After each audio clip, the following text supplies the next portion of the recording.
ನೀವು ಕೊಟ್ಟೂರ್ಲಿಲ್ಲ, ಕೊಟ್ಟೂರ್ಲಿ ಗೊತ್ತಾಗ್ತಿತ್ತು ಎಷ್ಟೊಂದು ಕಸ ಮತ್ತದೆಲ್ಲ ಇವತ್ತು ತೇರ್ ಹಗ್ಗ ಪದಗಳೆಲ್ಲ ಇಡೀ ಊರ ಸ್ವಚ್ಛ ಆಗಿದೆ. ಅದಕ್ಕೆಲ್ಲ ನಮ್ಮ ಹೆಮ್ಮೆಯ ನಮ್ಮ ಪಟ್ಟಣ ಪಂಚಾಯತಿಯ ಮುಖ್ಯಾಧಿಕಾರಿ ಆಗಿರ್ತಕ್ಕಂಥ ಮಾತನ್ನ ಆಡಳಿತದಲ್ಲಿ ಎಲ್ಲರಿಗೂ ನಮಸ್ಕಾರ. ಇವತ್ತಿನ ದಿನ ಸರ್ಕಾರಿ ಪ್ರೌಢಶಾಲೆ ತಿಮ್ಮಾಪುರದಿಂದ ಏನು ರಾಷ್ಟ್ರೀಯ ಹಸಿರು ಪಡೆ ಅಂತೇಳಿ ಒಂದು ಕಾರ್ಯಕ್ರಮ ಮಾಡಕ್ಕೆ ನಮ್ಮ ಪಟ್ಟಣ ಪಂಚಾಯತಿಗೆ ನಿಮ್ಮ ಶಾಲೆಯ ಮುಖ್ಯ ಗುರುಗಳು ಕೇಳ್ಕೊಂಡಂತೆ ಇವತ್ತಿನ ದಿನ ನಾವು ಒಂದು ದಿನಾಂಕವನ್ನು ನಿಗದಿಪಡಿಸಿ ಇಲ್ಲಿ SWM ಸೈಟಲ್ಲಿ ನಾವು ಏನು ಮಾಡ್ತೀವಿ ಅಂಥೇಳಿ ಎಲ್ಲ ವಿದ್ಯಾರ್ಥಿಗಳಿಗೆ ಗಮನಕ್ಕಿರಲಿ ಅಂಥೇಳಿ ಒಂದು ತರಬೇತಿ ಕಾರ್ಯಕ್ರಮ ಥರ ಒಂದು ಪ್ರೋಗ್ರಾಮನ್ನು ಇಲ್ಲಿ ಏರ್ಪಡಿಸಿದ್ದೀವಿ. ಮೊದಲನೇದಾಗಿ ಪಟ್ಟಣ ಪಂಚಾಯಿತಿ ಹೇಗೆ ರಚನೆ ಆಗ್ತೈತೆ ಅಂದರೆ 15,000 ಜನಸಂಖ್ಯೆಯ ಮೇಲ್ಪಟ್ಟ ಇದ್ದರೆ ಅಲ್ಲಿ ಆ ಜನಸಂಖ್ಯೆ ಆಧಾರದ ಮೇಲೆ ವಾರ್ಡ್ಗಳನ್ನು ವಿಂಗಡಣೆ ಮಾಡಿ ಆ ವಾರ್ಡ್ಗಳ ಆಧಾರದ ಮೇಲೆ ಹೊಸದಾಗಿ ಚುನಾಯಿತ ಸದಸ್ಯರು ಅಂದರೆ 18 ವರ್ಷದ ಮೇಲ್ಪಟ್ಟ ಏನು ಮತದಾರರು ಇರ್ತಾರೆ ಆ ವಾರ್ಡಲ್ಲಿ ಅವ್ರ ಮತಗಳನ್ನು ಹಾಕಿ ಸುಮಾರು ನಮ್ಮ ಪಟ್ಟಣ ಪಂಚಾಯಿತಿಯಲ್ಲಿ 20 ವಾರ್ಡ್ಗಳಿದ್ದಾವೆ.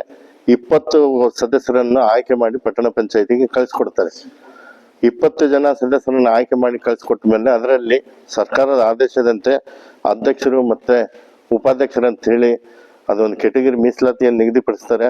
ಆ ಪ್ರಕಾರಕ್ಕೆ ಅಧ್ಯಕ್ಷರು ಮತ್ತು ಉಪಾಧ್ಯಕ್ಷರನ್ನು ಆಯ್ಕೆ ಮಾಡ್ತಾರೆ. ಸಾರ್ವಜನಿಕ ಹಿತದೃಷ್ಟಿಯಿಂದ ಸಾರ್ವಜನಿಕರ ಕೆಲಸ ಕಾರ್ಯಗಳು ಮತ್ತು ಅಭಿವೃದ್ಧಿ ಕಾರ್ಯ ನೋಡ್ಕೊಳ್ಳೋಕೆ ಈ ಒಂದು ಸದಸ್ಯರ ಒಂದು ಆಡಳಿತ ನಮ್ಮ ಪಟ್ಟಣ ಪಂಚಾಯಿತಿಯಲ್ಲಿ ಇರ್ತೈತೆ.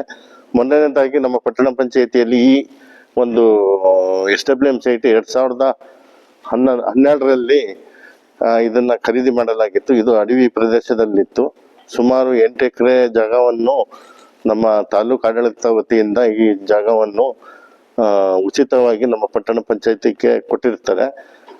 ಇದನ್ನ ನಾವು ಯಾಕೆ ಯೂಸ್ ಮಾಡ್ತೀವಪ್ಪ ಅಂದ್ರೆ ಪಟ್ಟಣದಲ್ಲಿ ಏನು ಸಾರ್ವಜನಿಕರಿಂದ ಮತ್ತೆ ಹೋಟೆಲ್ ಮಾಲೀಕರಿಂದ ಮತ್ತೆ ಕಮರ್ಷಿಯಲ್ ಮಾಂಸ ಅಂಗಡಿಗಳಿಂದ ಏನು ಕಸ ತ್ಯಾಜ್ಯ ಸ್ವೀಕೃತವಾಗ್ತೈತೆ ತಂದು ಇಲ್ಲಿ ಸುರಿತಿದ್ವಿ ನಾವು. ಇತ್ತೀಚೆಗೆ NGT ಆಕ್ಟ್ ಬಂದ ಮೇಲೆ ಏನಾಯ್ತು, ಸಾಕಷ್ಟು ಬದಲಾವಣೆ ಆಯ್ತು. ಸಾಕಷ್ಟು ಬದಲಾವಣೆ ಆದ್ಮೇಲೆ ಪ್ರತಿಯೊಂದಕ್ಕೂ ಪೊಲ್ಯೂಷನ್ ಕಂಟ್ರೋಲ್ ಬೋರ್ಡ್ನವರು ಸಮಸ್ಯೆ ಮಾಡ್ಕತ್ಬಿಟ್ರು. ಈ ತರ ಹಿಂಗೆಲ್ಲ ಕಸ ತಂದು ಹಾಕಿದ್ರೆ ಸಾರ್ವಜನಿಕರ ಆರೋಗ್ಯ ಮೇಲೆ ಪರಿಣಾಮ ಬೀಳ್ತೈತೆ. ಇದನ್ನೆಲ್ಲ ಹಸಿ ಕಸ, ಒಣ ಕಸ, ಹಾನಿಕಾರಕ ಕಸ ಈ ತರ ವಿಂಗಡಣೆ ಮಾಡಿ ಅದನ್ನೆಲ್ಲ ಕರೆಕ್ಟಾಗಿ ವಿಲೆ ಮಾಡ್ಬೇಕಂತ ಹೇಳಿ ಡೈರೆಕ್ಷನ್ ಕೊಟ್ಟಾದ್ಮೇಲೆ ಏನಾಯ್ತು, ಹೋದ ವರ್ಷ ಎಲ್ಲ ಕರ್ನಾಟಕದಲ್ಲಿರುವಂತಹ ಎಲ್ಲಾ ಪಟ್ಟಣ ಪಂಚಾಯತಿ, ನಗರಸಭೆ, ಪುರಸಭೆ, ಮಹಾನಗರ ಪಾಲಿಕೆ ಏನಿದಾವೆ ಅಲ್ಲೆಲ್ಲ ಈ ಆದೇಶ ಉಲ್ಲಂಘನೆ ಆಗೈತೆ, NGT ಆದೇಶ ಉಲ್ಲಂಘನೆ ಆಗೈತೆ ಅಂತ ಹೇಳಿ ಏನ್ ಮಾಡಿದ್ರು ಸರ್ಕಾರ, ಅವರು ಏನು pollution control board head department ಇಂದಾನೆ ಎಲ್ಲ ಸರ್ವೆ ಮಾಡಿ ಇಂತಿಂತ ನಗರ ಸ್ಥಳೀಯ ಸಂಸ್ಥೆಗಳಿಗೆ ಇಷ್ಟಿಷ್ಟು ದಂಡ ಅಂತ ಹೇಳಿ ವಿಧಿಸಿದ್ರು. ಆ ದಂಡ ಕಟ್ಟೋದ ನಮಗೆ ಪಟ್ಟಣ ಪಂಚಾಯತಿಗೆ ಶಕ್ತಿ ಇರಲಿಲ್ಲ. ಯಾಕಂದ್ರೆ ಆರ್ಥಿಕ ಪರಿಸ್ಥಿತಿ, ಸಾರ್ವಜನಿಕರ ತೆರಿಗೆ ಮೇಲೆ ನಾವು ಎಲ್ಲ ಅಭಿವೃದ್ಧಿ ಕಾರ್ಯಗಳನ್ನು ಕೈಗೊಳ್ತೇವೆ ಇಲ್ಲಿ. ಅದಾದ್ಮೇಲೆ ಏನಾಯ್ತು, ಸರ್ಕಾರ ಗಮನಕ್ಕೆ ಹೋದ್ಮೇಲೆ ಸರ್ಕಾರದಿಂದನೇ ಅದೇನು ದಂಡ ಹಾಕಿದ್ರು ಅವ್ರು ಸರ್ಕಾರದಿಂದನೇ ಪಾವತಿ ಮಾಡಿ ಸರ್ಕಾರದಿಂದನೇ ಸ್ಪಷ್ಟ ಒಂದು ನಿರ್ದೇಶನ ಕೊಟ್ರು.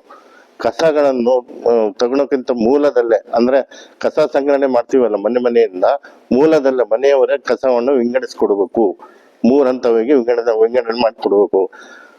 ಒಣ ಕಸ ಅಂದ್ರೆ ಪ್ಲಾಸ್ಟಿಕ್, ಪೇಪರ್, ಇವೇನು ಮೇಡಮ್ ಅವ್ರು ಹೇಳಿದ್ರಲ್ಲ ಆ ತರ ಇರುವಂತ ಒಣ ಕಸನೇ ಬೇರೆ ಕೊಡ್ಬೇಕು.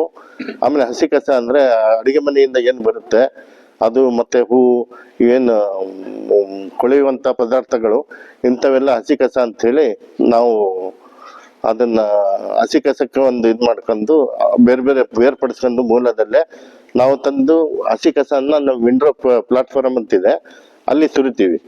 ಒಣ ಕಸ ತಗೊಂಡ್ಬಂದು ಇಲ್ಲಿ ಒಂದು ನಮ್ದೇನು ಇದು ಇದೆ ಇದರಲ್ಲಿ ಹಾಕಿ ಇದರಲ್ಲಿ ಆಯ್ಕೆ ಇದನ್ನು ನಮ್ಮ ಲೇಬರ್ಸ್ ಎಲ್ಲ ಅದರಲ್ಲಿ ಪ್ಲಾಸ್ಟಿಕ್ ಬೇರೆ, ಎಲೆಕ್ಟ್ರಿಕ್ ಐಟಮ್ಸ್ ಬೇರೆ, ಚಪ್ಪಲಿ ಬೇರೆ, ಆಮೇಲೆ ಡ್ರಿಂಕ್ಸ್ ಪಾಕೆಟ್ ಬರ್ತವೆ, ಆಮೇಲೆ ವಾಟರ್ ಬಾಟ್ಲು ಬರ್ತವೆ, ಆಮೇಲೆ ರೆಟ್ ಬರ್ತವೆ, ಇವೆಲ್ಲ 9-10 ನಮೂನಿ ಐಟಮ್ಸ್ ಬರ್ತವೆ.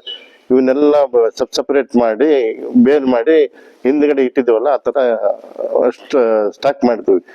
ಇದನ್ನ ಸ್ಟಾಕನ್ನು ಏನು ಮಾಡ್ತೀವಿ, ಪ್ರತಿ ವರ್ಷ ಒಂದು ಬಹಿರಂಗ ಹರಾಜು ಮೂಲಕ ವಿಲೆ ಮಾಡ್ತೀವಿ. ಅದರಿಂದ ಪಟ್ಟಣ ಪಂಚಾಯತಿಗೂ ಸಹ ಆದಾಯ ಆಗ್ತದೆ. ಆದ್ರೆ ಮೂಲತಃವಾಗಿ ಮೂಲದಲ್ಲೇ ಕಸವನ್ನು ವಿಂಗಡಣೆ ಮಾಡಿಕೊಟ್ರೆ ಇಷ್ಟೆಲ್ಲ ನಾವು ಮಾಡಕ್ ಸಾಧ್ಯ. ಎಲ್ಲ ಮಿಕ್ಸ್ ಮಾಡಿಕೊಟ್ರೆ ಮಾಡಕ್ಕಾಗಲ್ಲ. ಯಾಕಂದ್ರೆ ನಮ್ಮ ಪೌರ ಕಾರ್ಮಿಕರು ಬೆಳಗ್ಗೆ 5 ಗಂಟೆಯಿಂದಾನೇ ಸಾಯಂಕಾಲ ತಕ್ಕನು ಊರಾಗ ಕ್ಲೀನ್ ಮಾಡೋ ತಕ್ಕಂತೆ ಅವರಿಗೆ ಸಾಕಾಗೋಗಿರ್ತದೆ. ಇಲ್ಲಿ ಬರೋಂಥ ಕಸ ನೋಡ್ಬಿಟ್ರೆ ಒಂದ್ ದಿನಕ್ಕೆ ಬರೋಂಥ ಕಸ ಒಂದ್ ವಾರನೂ ಯಾರು ಮಾಡಕ್ ಸಾಧ್ಯ ಆಗಲ್ಲ. ಅಷ್ಟಕ್ಕೊಂದು ಕೆಲಸ ಇರುತ್ತೆ. ಬೇರೆ ಬೇರೆ ಒಣ ಕಸ ಬೇರೆ ಹಸಿ ಕಸ ಬೇರೆ ಮಾಡ್ಕೊಟ್ರೆ ಅದನ್ನ ಇಲ್ಲಿ ತಂದು ಒಣ ಕಸ ಜಾಗದಾಗ ಒಣ ಕಸ ಹಾಕಂತೀವಿ, ಹಸಿ ಕಸದಾಗ ಹಸಿ ಕಸ ಹಾಕೊಂಡು ಅದೇನ್ ಹಸಿ ಕಸನ ಎಲ್ಲ ಕೊಳ್ತಾದ್ಮೇಲೆ ನಮ್ದು ವರ್ಮಿ ಕಾಂಪೋಸ್ಟ್ ಅಂತೇಳಿ ಇದಾವೆ, ಸಂಪಿದಾವೆ.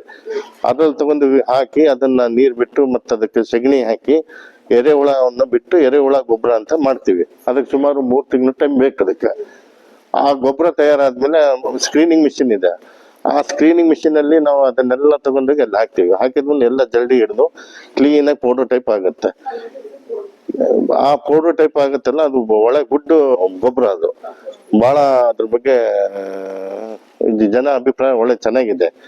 ನಾವು ಹೆಚ್ಚು ಕಡಿಮೆ ಈಗ ಮಾರಾಟದಿಂದ 30,000 ರಿಂದ 40,000 ರೂಪಾಯಿಗಳು ನಮ್ಮ ಪಟ್ಟಣ ಪಂಚಾಯತಿಗೆ ಆದಾಯ ಆಗಿದೆ. ಇದು ಮೊದಲನೇ ಬಾರಿಗೆ ನಾವು ಎಲ್ಲ ಬೇಲ್ ಮಾಡಿರೋದು. ಇದನ್ನೆಲ್ಲ ಹಾರಾಜ್ ಹಾಕ್ದಾಗ ನಮ್ಮ ಪಟ್ಟಣ ಪಂಚಾಯತಿಗೆ ಎಷ್ಟು ಆದಾಯ ಬರ್ತೈತೆ ಅಂತ ಗೊತ್ತಾಗ್ತೈತೆ. ನಮ್ಮ ಈ ಸಂದರ್ಭದಲ್ಲಿ ಮುದ್ದು ಮಕ್ಕಳ ಹತ್ರ ಮತ್ತೆ ಶಿಕ್ಷಕರ ಹತ್ರ ಹಾಗೂ ಈ ಮೂಲಕ ತಮ್ಮಿಂದ ತಮ್ಮ ಅಕ್ಕಪಕ್ಕದಲ್ಲಿರುವಂತಹ ಸಾರ್ವಜನಿಕರಿಗೆ ಇಷ್ಟೇ ಹೇಳ್ಬೇಕು, ನೀವು ಮೂಲದಲ್ಲೇ ಕಸ ವಿಂಗಡಣೆ ಮಾಡಿಕೊಟ್ರೆ ನಮ್ಮ ಪಟ್ಟಣ ಸ್ವಚ್ಛವಾಗಿರುತ್ತೆ ಮತ್ತೆ ಆರೋಗ್ಯಕರವಾದ ವಾತಾವರಣ ಸೃಷ್ಟಿಯಾಗುತ್ತೆ ಅಂತ ಹೇಳಿ ತಮ್ಮ ಕಡೆಯಿಂದನೂ ಸಹ ಒಂದು ಎಲ್ಲರಿಗೂ ಒಂದು ಮಾರ್ಗದರ್ಶನ ಕೊಡ್ರಿ, ತಿಳುವಳಿಕೆ ಕೊಡ್ರಿ ಅಂತ ಹೇಳಿ ಈ ಸಂದರ್ಭದಲ್ಲಿ ಹೇಳ್ತಾ, ಈ ಒಂದು ಕಾರ್ಯಕ್ರಮಕ್ಕೆ ಬಂದು ಎಲ್ಲರೂ ಈ ಒಂದು ಪಟ್ಟಣ ಪಂಚಾಯತಿಯನ್ನು ಆಯ್ಕೆ ಮಾಡ್ಕೊಂಡು ಕಸದ ಬಗ್ಗೆ ಏನು ಉಪಯೋಗಗಳಿದಾವೆ, ನಾವ್ ಏನ್ ಮಾಡ್ತೀವಿ ಅಂತ ಹೇಳಿ ತಿಳ್ಕೊಳಕ್ಕೆ ನಮ್ಮ ಸರ್ಕಾರಿ ಶಾಲೆಯ ತಿಮ್ಮಾಪುರ ಶಾಲೆಯ ಗುರುಗಳು ಮತ್ತೆ ಶಿಕ್ಷಕರು ಎಲ್ಲರೂ ಬಂದು ಇವತ್ತಿನ ದಿನ ಮುದ್ದು ಮಕ್ಕಳಿಂದ ಬಂದು ಒಂದು ಮಾಹಿತಿ ಪಡೆದಿದ್ರಿ. ಇದಕ್ಕೆಲ್ಲ ನಮ್ಮ ಮಕ್ಕಳಿಂದ ಕೃತಜ್ಞತೆಗಳನ್ನು ಸಲ್ಲಿಸುತ್ತಾ ಈ ತರ ಒಂದು ಅವೇರ್ನೆಸ್ ಗಳನ್ನ ನಾವು ಮುಂದೆ ಮಾಡ್ತಾನೆ ಇರೋಣ ಅಂತ ಹೇಳ್ತಾ, ಇನ್ನ ಮುಂದಿನ ದಿನಗಳಲ್ಲಿ ನಮ್ಮ ಪಟ್ಟಣವನ್ನು ಇನ್ನ ಹೆಚ್ಚಿನ ಸ್ವಚ್ಛತೆಯನ್ನು ಮಾಡಿ ಅಭಿವೃದ್ಧಿ ಪಡಿಸೋಣ ಅಂತ ಹೇಳಿ ನನ್ನ ಮುಗಿಸ್ತೇನೆ. ನಮಸ್ಕಾರ.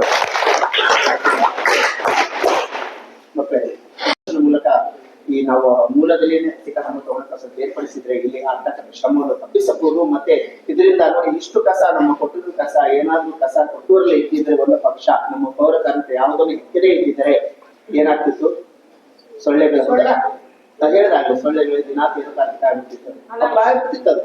ಹಂಗಾಗ್ಬಾರ್ದು. ನಮ್ಮ ಜನತೆ ಸುರಕ್ಷಿತವಾಗಿ ಆರೋಗ್ಯಕರ ಇರಬೇಕು ಅಂತಕ್ಕಂಥ ಒಂದು ಮೂಲ ಉದ್ದೇಶದಿಂದ ನಮ್ಮೆಲ್ಲ ಸಿಬ್ಬಂದಿ ಒಂದು ಕಾರ್ಯನಿರ್ವಹಿಸಿದ್ದಾರೆ. ನಿಜವಾಗಿಯೂ ಅವರಿಗೆ ಒಂದು ಮುಖ್ಯ ಅಧಿಕಾರಿ ಆಗಿರ್ಬೋದು ಮೇಡಮ್ ಅವರೆಲ್ಲರಿಗೂ ಒಂದು ಜೋರಾಗಿ ಚಪ್ಪಾಳೆ